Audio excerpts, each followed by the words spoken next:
Si sono svolti questa mattina nella cattedrale di Locri i funerali dei due 17enni locresi, Alessandro Femia e Giuseppe Pellegrino, deceduti mercoledì scorso a distanza di 3 ore l'uno dall'altro a seguito del tragico incidente stradale avvenuto in via Colombo, all'altezza del distributore Agip della sede dell'Università di Scienze Sociali.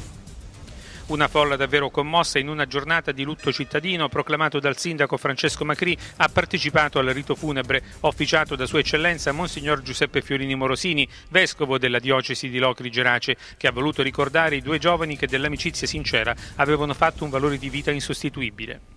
I due mercoledì sera erano di ritorno a casa dopo una partita di calcio. I feretri dei giovani, frequentatori assidui del centro salesiano, dopo aver lasciato la camera mortuaria dell'ospedale di Locri, dove nei giorni scorsi sono stati sottoposti ad autopsia effettuata dal dottore Massimo Rizzo, medico nominato dalla procura di Locri, sono stati portati presso le rispettive abitazioni e stamani sono stati trasportati presso la cattedrale, dove appunto si sono svolti i funerali.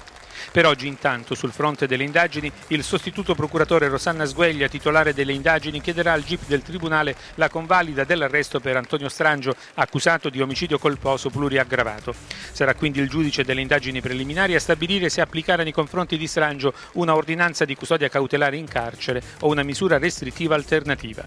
Le indagini sembra che abbiano preso ed evidenziato che Strangio, a causa di un impedimento presente lungo la via Colombo, abbia invaso la carreggiata opposta a velocità sostenuta, causando il tragico incidente. Dalle analisi è inoltre risultato che Strangio avesse un tasso alcolemico nel sangue 3 volte superiore a quello consentito dalla legge.